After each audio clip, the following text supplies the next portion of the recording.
I read almost 50 books in 2025. Or maybe I did actually reach my writing goal. There are still a couple of weeks of the years left at the time of recording this. So who knows what kind of a reading spree I will still indulge in. Anyway, I'm not just a reader, I'm also a writer. And in this video, I'm going to go over the books that I read and tell you what I learned from them as a writer. Oh, and don't click away yet. I'm not going to go over all 50 of them. I read a lot of nonfiction, so I'm going to leave those books for a different video. And I'm also going to leave out anything that hasn't been translated to English. There will be no spoilers in this video. I'm only going to tell you what I thought of the book, what I learned from it as a writer, and who I would recommend the book to. I will even share my most embarrassing read, so stay tuned to find out what that was. By the way, if you're new here, hi, I'm Katri, I'm your new writing bestie, and this is Protagonist Corrupt, the place for people who are kind of obsessed with that whole writing thing. My first book of the year was The Foundling by Stacy Halls.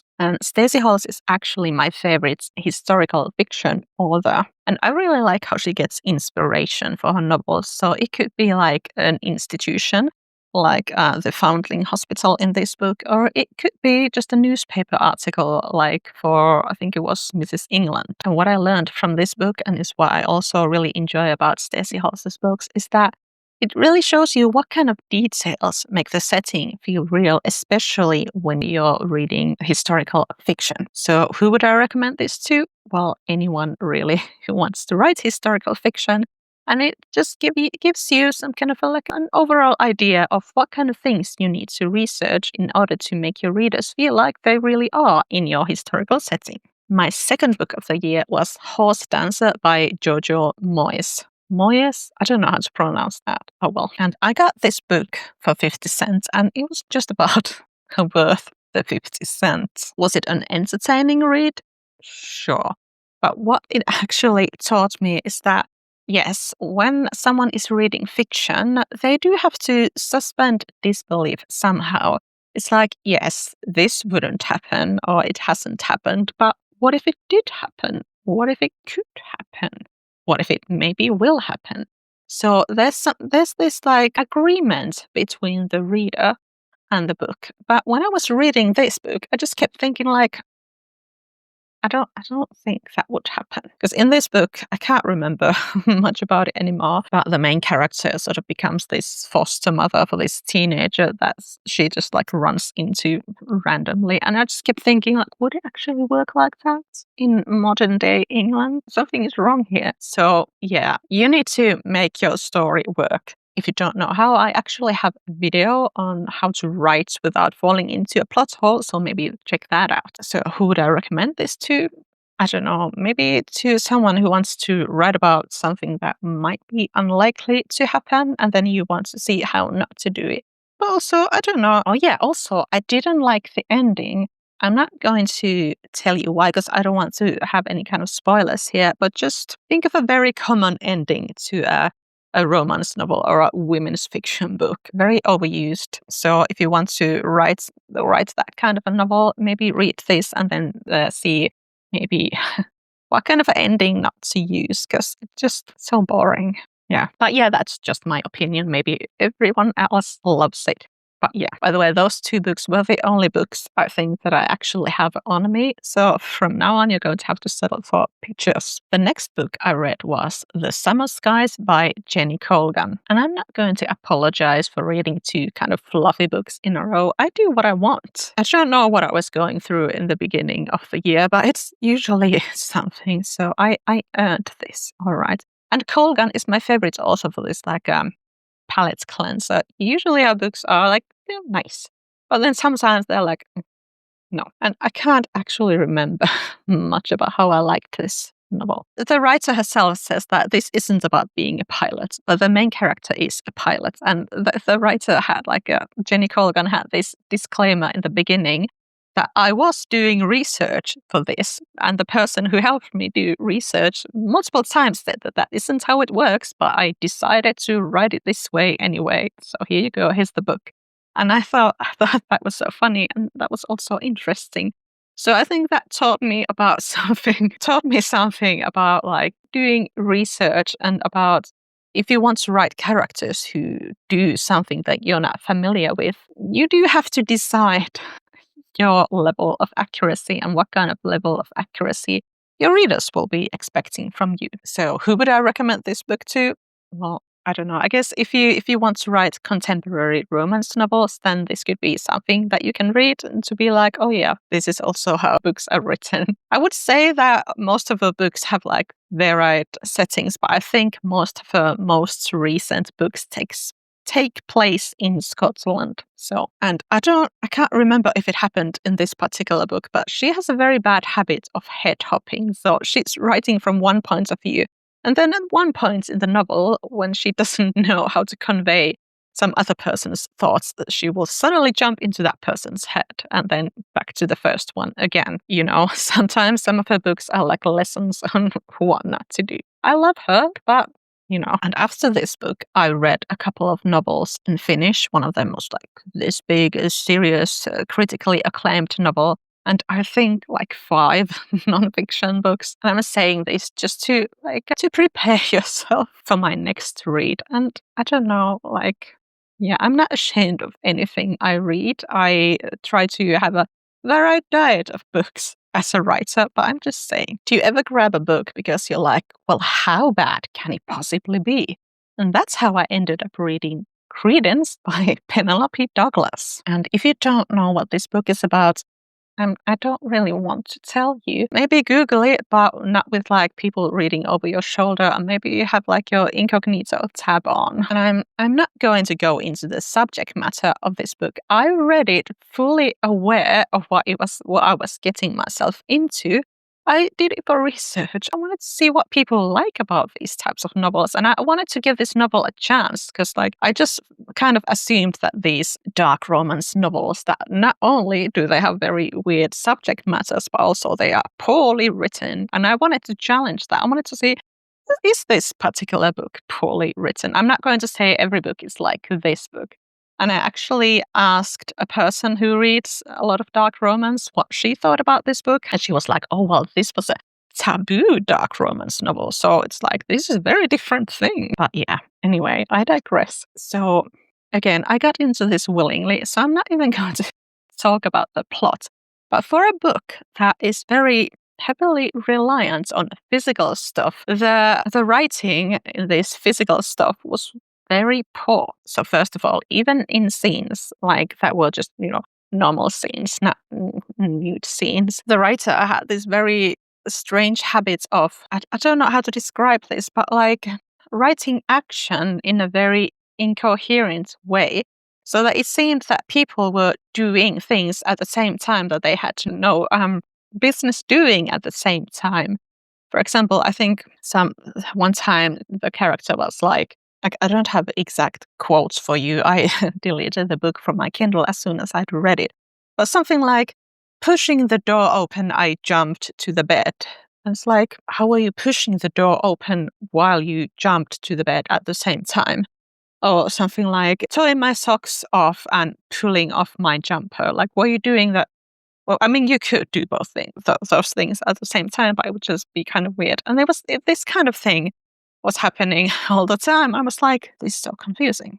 But also in these adult scenes, I was often very confused about the logistics of the gymnastics of these scenes. And I was like, wait, how does her head turn all the way to there? How's she like that? And like so trying to it was very distracting. I was like, what is happening? One time I even I sent like a picture of one of the pages to one of my friends, and I was like, please, can you draw me a diagram of what's going on in here? Because I don't understand how this is physically possible. And then he drew me a helpful picture. And I was like, all right, I can accept that. But then later, his boyfriend was like, no, actually, that isn't how it would work. So very confusing. So who would I recommend this book to? So if you want to write a novel with a lot of very graphic sex scenes, maybe read this book to find out what not to do. And also, this book also had a very traditional ending. I'm not going to spoil it for you, but certain kinds of things that are they're present in many romance novels, and it's so very tiring. I don't care about this. Just seeing this kind of epilogue, it just makes me shake my head. Yeah, let's move on. I just realized I forgot to say in the beginning of this video that none of these books, I think, are new. It's like I don't generally read books that like have just come out. Not because I'm trying to be cool, but I just don't do that. I read whatever I feel like reading. So yeah, my next book is Saving Missy by Beth Morray. I knew nothing about this book when I grabbed it. I just thought, oh well, this has a nice cover. I'm taking this. And it actually turned out to be quite a deep book about friendship.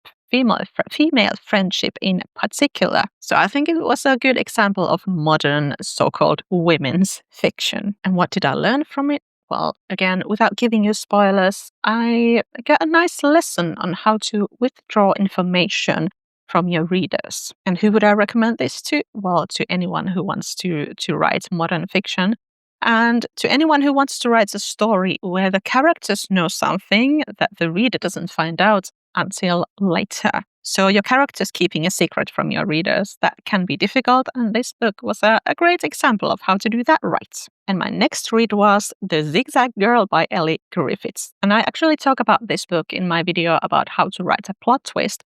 But the reason that I read this is that I have a friend who reads a lot of crime fiction, and she was like, I wonder if people who don't read these kinds of books would see the ending before it happens. And I was like, all right, challenge accepted. And yeah, I did very much see it coming. So like it was a nice book, but yeah, I was a bit like, that was a bit heavy-handed. So I definitely learned subtlety on how to keep your story believable while still having a plot twist. And I would recommend this book to anyone who wants to write some kind of a mystery, and this will help maybe figure out how not to do that. Because yes, you will definitely learn a lot from books that somehow disappoints you. You will see like, all right, I want to do this differently. I want to do this better. And my next read was Yellowface by R.F. Kuang. Occasionally, I do like to grab a book that I know that a lot of people have read, something that I've seen on Instagram a lot. I do want to keep myself informed on, popular stories and what people read, but I don't know. I just don't. I'm kind of lazy like that, maybe. I saw this book in the library. I recognized the cover. I thought, all right, I'm going to read this. And this isn't something that I would have read if I didn't know that it was popular, because I didn't particularly care about the premise. And I think this was a good lesson on writing something that will probably be unrelatable to most people, but also on how to put your characters through very difficult things and not being a coward. And I would recommend this book to anyone who wants to write modern fiction with very current things and maybe how to do that right. Personally, I gravitate towards like historical fiction, reading and writing, so it isn't like for me, but it's interesting to see how people do it. And my next read was Watching You by Lisa Jewell. And I love her books because they keep me guessing, and I have like a lot of possible answers for the story. And then I usually I don't get it right. So that's very exciting for me. But that being said, I didn't actually remember what happened in this particular book. Like I had to Google it, like, wait, which one was this? So I think that's a thing with many of these like household names, that they can get away with having these very generic book titles. I also have a video on how to choose a title for your novel, so maybe check that out as well. But yeah, I suppose the name was somehow related to the story, but I've read enough of her novels to be like, wait, which one was this? What exactly happened here? So take that as you will. But yeah, this book was a nice lesson on how to write about these sort of realistic characters with messy inner lives, characters who make mistakes, but also on how to misguide your readers and keep them guessing all the way until the end. And I would recommend this book and pretty much any of Lisa Jewell's crime novels to anyone who wants to write mysteries or crime novels. especially ones where it isn't about like a police person trying to solve a crime. But it's also a good lesson on writing from multiple points of view. And then next I read The Queen and I by Sue Townsend. And this is actually one of my comfort reads. I've read it before at least twice. And having read more about Townsend's personal background this year, I just sort of can appreciate more how she writes about these working class characters and how to make their lives like seem real on the page and not just something that she has observed. And who would I recommend this book to? Well, I guess anyone who wants to write a funny story. And this book's ending, I'm not going to spoil it for you. The ending was a choice. It's not a choice that I would personally make, but it was a choice. You will know when you read it. And my next read was The Gravedigger's Daughter by Joyce Carol Oates. I still had access to masterclass in the beginning of this year, and I really liked Joyce Carol Oates' masterclass, and I thought, all right, I should probably read something that she has written. I came across this book in the library, so I grabbed it. That's how I usually read. I'd go to the library and like, oh, I like the look of this book, I'm taking it. And I don't know, something about this story made me feel kind of sticky, but it was an engaging story anyway, and it kept me reading all the way to the end. And I think it was a good lesson on how to write a character's life story while still having this sort of like a specific framework for it. So it isn't just like starting from birth and going until death with like no sort of focus or agenda for the story. And I liked the structure of it. So it starts from a specific event from the main character's adulthood, and then it goes back to the beginning, when she was born and stuff, and then, get to the part where we were. I think there were also other points of view there. I'm not sure. And there were some choices in this book that I just like in writing, in the sort of like a writing technique. Techniques, yes.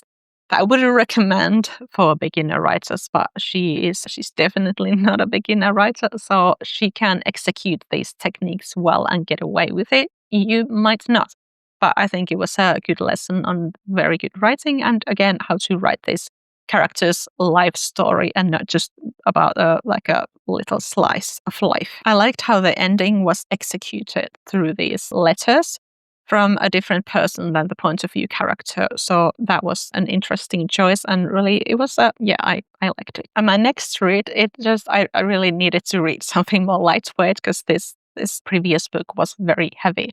And I read Welcome to the School by the Sea by Jane Beaton, also known as Jenny Colgan, who we already talked about. And really a Jenny Colgan novel that takes place in a boarding school. Very interesting, would love to read it. Didn't love reading it.